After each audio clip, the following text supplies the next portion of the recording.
오늘 함께 살펴보고자 하는 말씀은 사도행전 10장 1절에서부터 8절 말씀입니다. 우리 함께 봉독하도록 하겠습니다. 가이사랴에 고넬료라 하는 사람이 있으니 이달리아 부대라 하는 군대의 백부장이라.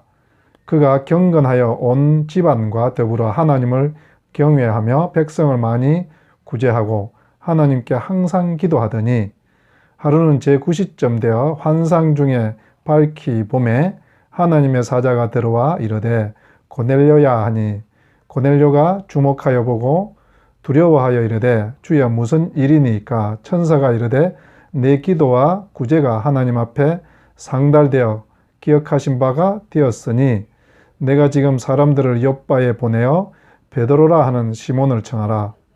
그는 무두장이 시몬의 집에 유숙하니 그 집은 해변에 있다 하더라. 마침 말하던 천사가 떠남해 고넬료가 집안 하인 둘과 부하 가운데 경건한 사람 하나를 불러 이 일을 다 이루고 욥바로 보내니라. 아멘.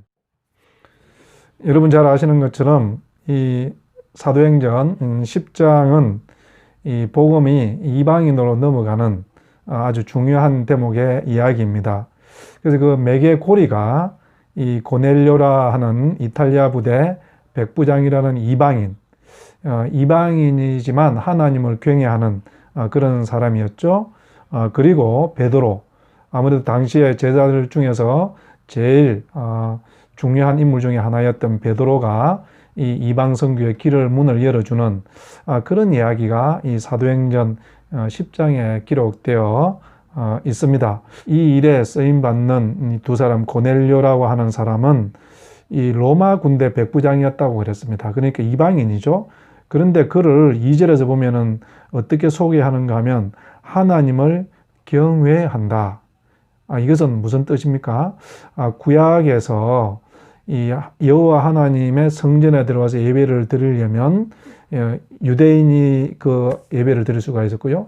또 이방인이라도 하나님을 믿고 할례를 하면 이 유대인 취급을 받아서 성전에 와서 예배를 드릴 수가 있었죠. 또 이방인인데 하나님은 믿지만 이 할례를 하는 것이 여러 가지 어려운 점이 있어서 할례만 못하고 여호와 하나님을 믿는 사람들, 이 그런 사람들을 하나님을 경외하는 사람이다. 이렇게 많이 이야기를 했습니다. 그러니까 이 사람들은 사실은 굉장히 어정쩡한 사람들이에요. 유대교에 들어가지도 못하고 이방인이지만 하나님을 섬기는 이 중간자적인 위치에 있는 그런 사람들입니다. 그리고 두 번째 인물인 베드로는 어떻습니까?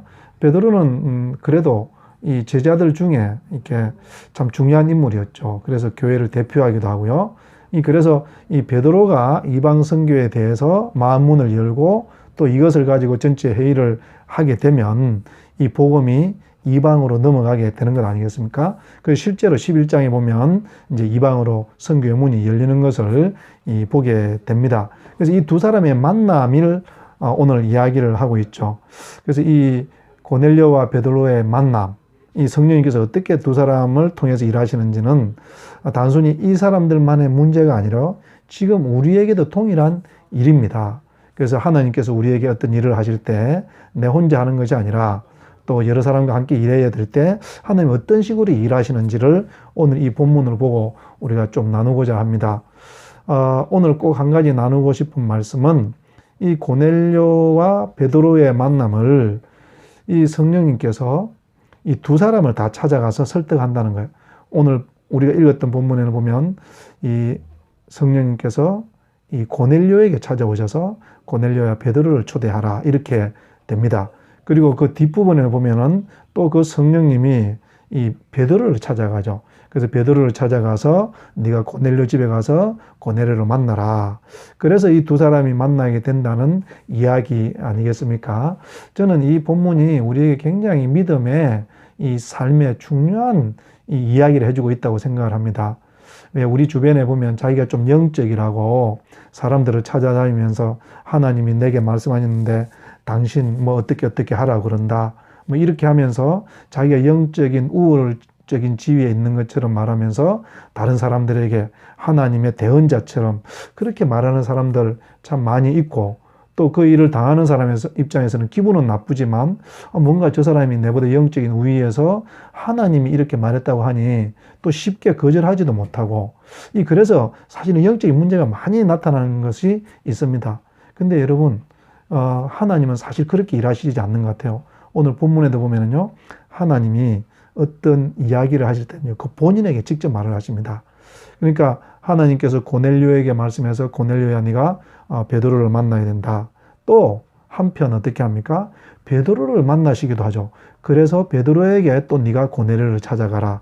이렇게 두 사람에게 다 말하고 이것이 딱 일치됨으로 해서 이것이 하나님의 뜻이었구나라는 것을 알게 되고요. 그래서 여기서 큰 역사가 일어나는 거예요. 그러니까 좀 이상한 이 사람들은 하나님이 나에게 말씀하셨는데 뭐 당신 어떻게 하라. 전혀 성경은 그렇지 않습니다. 여러분 혹시 여러분 주변에 와서 그런 이야기를 하면 여러분 그것은 하나님의 뜻이 아니니까 무시해도 뭐 괜찮습니다. 만약에 하나님이 우리에게 하신 말씀이 있으면요, 또 그 사람에게도 말하겠지만 나에게도 먼저 말하는 거예요. 그래서 이것이 딱 일치되게 하시는 거거든요. 근데 그게 없다면 그것은 그냥 그 사람의 착각이고요. 그 사람이 스스로 자기가 그렇다고 생각하는 것일 뿐이니까 그런 사람들의 말에 휘둘릴 필요도 없고 그런 사람들의 말을 귀담아 들을 필요도 없습니다. 여러분 제가 이렇게 말을 하는 것은요, 사실은 우리 삶 가운데 이런 일이 너무 많이 있는 거예요. 근데 하나님은 절대 그렇게 하지 않고 오늘 고넬료에게도 말씀하시고 베드로에게도 말씀하시고 그래서 이것을 딱 맞추어 봤을 때 아기와 딱 맞아 떨어지지 않습니까? 여러분 여기만 있는 게 아니고 예수님을 잉태했을 때 마리아가 어떤 일이 있습니까? 누가복음에 보면 마리아에게 와서 말을 하죠. 마리아야, 네가 잉태를 하게 될 텐데 그것은 성령으로 잉태된 것이니 네가 잘 감당해 줬으면 좋겠다. 그랬더니 마리아가 어떻게 합니까? 난 믿을 수가 없습니다. 그런 일 할 수 없습니다. 그랬더니 성령님께서 다시 한 번 더 아니야. 성령님께서 잉태된 거니 네가 잘 순종하기를 바란다. 그랬더니 마리아가 주의 계집종이오니 그렇게 되기를 원합니다 하고 이것을 받아들이죠. 또 한편 이 마리아에게는 정혼한 남자 요셉이 있었단 말이에요. 그런데 이 요셉이 아무것도 모르는 상황에서 마리아가 내가 성령님이 잉태하게 해서 아기 가졌어요. 이러면 요셉이 이걸 받아들일 수가 있겠습니까? 받아들이기 어렵죠. 그래서 성령님께서 요셉을 찾아가지 않습니까? 요셉을 찾아가서 요셉아, 지금 마리아가 아이를 가졌는데 그것은 마리아가 나쁜 짓을 해서 그런 게 아니라 성령으로 잉태된 것이니 네가 받아들였으면 좋겠다. 그래서 사실은 요셉이 마리아와의 관계를 딱 끊으려고 했다가 이 성령님의 음성을 듣고 마리아를 아내로 데려오는 것을 주저하지 않았고 그래서 거기서 예수님이 낳을 수 있지 않았습니까? 여러분 하나님 이렇게 말하는 거예요. 마리아에게만 말해주지 않고요. 그래서 마리아에게만 말해서 요셉에게 하나님께서 내게 말했으니 당신은 무조건 들으시오. 이 아이는 하나님의 아들이요. 이렇게 하나님 그런 방식을 안 한다는 거예요. 마리아에게도 말씀해주고 그리고 요셉에게도 하나님께 찾아가서 이야기를 하고요. 그래서 마리아와 요셉의 만남의 광장에서 서로가 아기가 딱 맞아지고 이것이 성령으로 잉태된 아이구나. 그래서 우리가 이것을 잘 받아들이자. 이렇게 해서 하나님의 큰 역사가 일어나는 것이죠. 사랑하는 형제자매 여러분, 우리는 늘 하나님을 믿으면서 영적인 것을 사모합니다. 근데 영적인 것을 그 사모하는 마음에 꼭 악한 영들이 끼어들어서 자기들이 뭔가 영적인 우월함이 있는 것처럼 말을 하면서 우리들을 속이고 자기 마음에 있는 소리를 가지고 하나님이 소린 양 그렇게 말할 때가 많이 있다는 것들을 여러분 꼭 기억해야 돼요. 하나님이 말인지 아닌지는요, 그 사람이 말한 것이 하나님이 내게 하셨는지 안 하셨는지를 되돌아보면 돼요. 그래서 하나님이 정말 오늘 나에게 무슨 말씀을 했는데 정말 또 옆에 있는 동료가 와서 하나님께서 나를 통해서 이런 말을 하는데 혹시 너에게 이런 말 하나님이 하시지 않았느냐 이렇게 했을 때 이것이 딱 맞으면 하나님께서 내게 주신 말씀이죠. 그러지 않고 어떤 사람이 와서 하나님이 내게 말씀하셨는데 하나님이 당신에게 어떻게 하라고 그런다. 여러분 듣지 않으셔도 괜찮습니다. 오늘 이 본문 말씀은요, 우리가 영적인 생활을 할 때, 믿음 생활을 할 때 특별히 한국 이 교회 현실에서는 굉장히 중요한 본문인 것 같아요. 여러분 하나님께서 우리에게 어떤 것을 말씀하실 때는 우리를 굉장히 인격적으로 대화한다는 이야기를 들었죠. 그러니까 이웃을 도와라 그랬을 때 얼마를 도우라고 그랬습니까? 액수를 정해주지 않아요. 네 모퉁이, 그것은 네가 알아서 해라. 그것은 우리에 대한 하나님의 이 믿음, 그죠? 우리에 대한 신뢰, 내가 너를 믿는다. 그런 것은 네가 알아서 잘 할 수 있다고 나는 믿는다.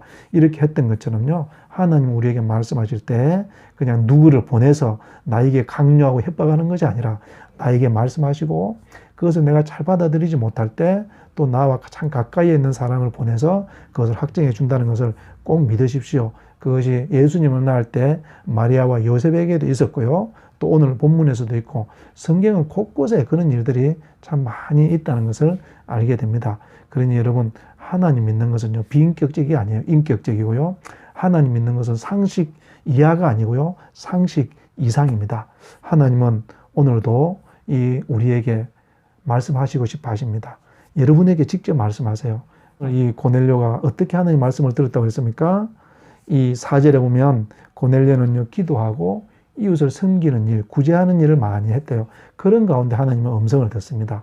사랑하는 성도 여러분, 오늘도 우리가 이웃을 돕고 또 말씀을 묵상하고 기도할 때 하나님의 음성을 듣는 그런 축복된 하루가 되기를 우리 주님의 이름으로 축원합니다. 기도하시겠습니다. 하나님 아버지 감사합니다. 하나님은 우리를 인격자로 대화하시고 성인으로 대화하시는 줄로 믿습니다. 우리에게 하실 말씀이 있을 때는 우리에게 직접 하실 줄로 믿습니다. 오늘 고넬료가 기도하고 구제할 때 하나님의 음성을 들었던 것처럼 우리도 기도하고 말씀 묵상하고 이웃과 서로 섬길 때 주님의 뜻을 이해하게 될 줄로 믿습니다. 오늘 하루가 주님의 음성을 깨달는 그런 하루 되게 하여 주시옵소서. 예수님 이름으로 기도드렸습니다. 아멘.